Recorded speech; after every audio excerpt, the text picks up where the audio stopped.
새벽기도에 오신 성도 여러분들을 진심으로 환영합니다.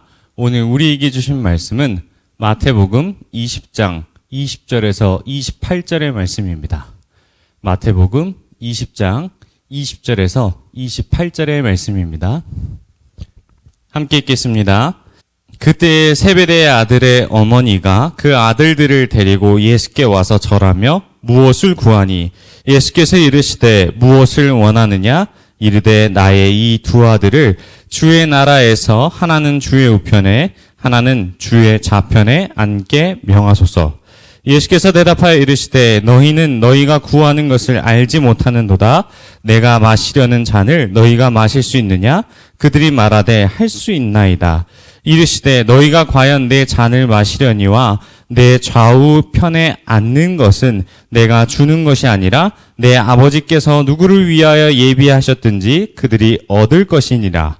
열제자가 듣고 두 형제에 대하여 분이 여기거늘 예수께서 제자들을 불러다가 이르시되 이방인의 집권자들이 그들의 임의로 주관하고 그 고관들이 그들에게 권세를 부리는 줄 너희가 알거니와 너희 중에는 그렇지 않아야 하나니 너희 중에 누구든지 크고자 하는 자는 너희를 섬기는 자가 되고 너희 중에 누구든지 으뜸이 되고자 하는 자는 너희의 종이 되어야 하리라.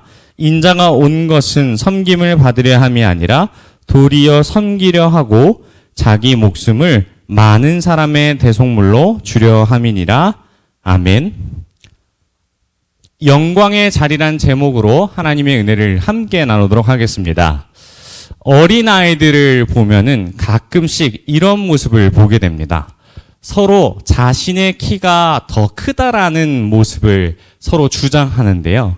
이 서로 키가 비슷해 보이지만 작은 차이라도 내가 더 크다라고 주장합니다.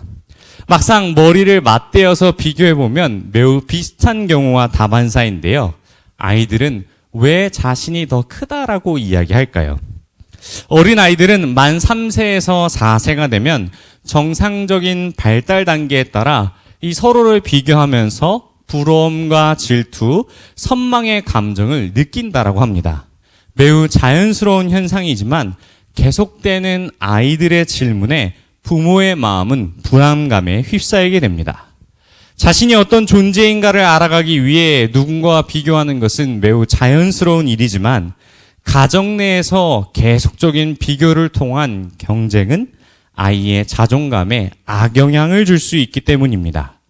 우리는 자녀 자체로 그 존재로서 사랑받을 가치가 있다라고 생각을 하지만 아이 스스로가 자신이 소중한 존재인지 사랑받을 만한 가치가 있는 존재인지를 눈으로 확인하기 위해 일부러 부모의 칭찬을 유도하는 일로 자신의 존재감을 채우게 됩니다.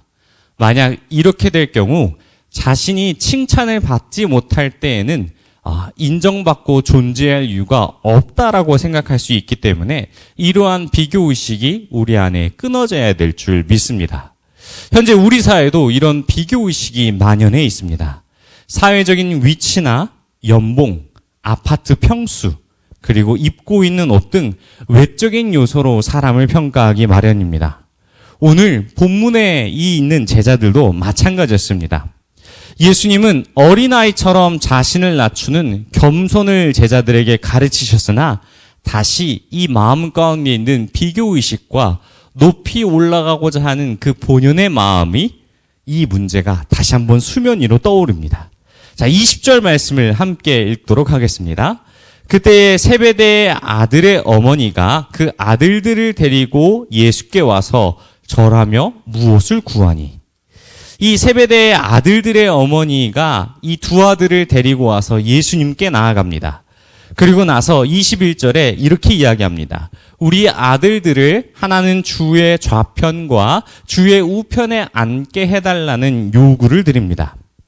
우리나라에서는 이런 일들을 흔히 치맛바람이라 이야기하는데 이것이 존재하는 것이 지금 현 시대뿐만 아니라 모든 시대에 어디든지 일어날 수 있는 것들이라는 것이죠.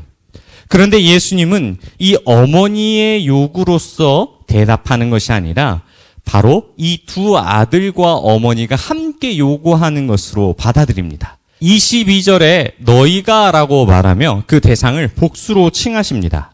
그리고 오른편과 왼편 그리고 마시는 잔의 의미를 설명하기 시작합니다. 너희가 구하는 것을 알지 못하는도다. 내가 마시려는 잔을 너희가 마실 수 있느냐? 그들이 말하되 할 수 있나이다. 우리는 예수님이 마시려는 이 잔이 십자가의 죽으심과 그리고 고난이라는 것을 알기에 이 의미가 얼마나 큰지 잘 알고 있습니다. 잔은 감히 아무나 당할 수 있는, 아무나 감당할 수 있는 그러한 고난의 그런 깊이가 아니기 때문에 이 세베대의 아들들인 야고보와 요한이 이 일을 감당하는 것은 매우 어려운 일입니다. 그런데 이 둘은 그 대답 속에 망설임 없이 내가 마실 수 있다라고 대답합니다. 만약 이 둘뿐만 아니라 어머니까지도 이 의미를 알았다면 아들을 대신하여 나서지 않았을 뿐더러 예수님께서 마실 수 있는 잔의 의미를 애초에 이 두 아들이 감당할 수 없으니 이야기조차 하지 않았을 것입니다. 예수님은 훗날 이 대답에 제자들이 자신의 잔을 마실 거라 이야기하지만 이 말씀하신 그대로의 성취는 사도행전 12장이 되어서야 겨우 성취가 됩니다. 현재의 두 사람은 알지 못합니다. 그리고 예수님은 하나님 나라의 우편과 좌편의 문제를 오직 하나님께 달려있음을 말씀하시고 나머지 10명의 제자들이 예수님의 말씀에 귀를 기울이지 않고 분노에 사로잡히자 그들을 불러다가 하나님 나라의 원리와 방법들을 다시 한번 설명해 주십니다. 사랑하는 성도 여러분, 오늘 말씀을 통해서 우리에게 주시는 것이 있다면 우리는 이 잔을 서로 받으려 하기보다 이 잔이 얼마나 무섭고 어려운 것인지를 알기에 서로 받지 않으려고 합니다. 영광의 자리를 사모하는 것이 아니라 편하려고 하는 자리에 그리고 내가 높아지려고 하는 자리에 서게 하려고 합니다. 이 예수님은 분노하는 제자들을 향해서 이렇게 이야기하십니다. 세상에서 으뜸되기를 좋아하는 것이 중요한 것이 아니라 종이 되려 하고 섬기는 것에 앞장서야 하는 것임을 알리셨습니다. 왜냐하면 이 원리가 바로 하나님 나라의 원리이기 때문입니다.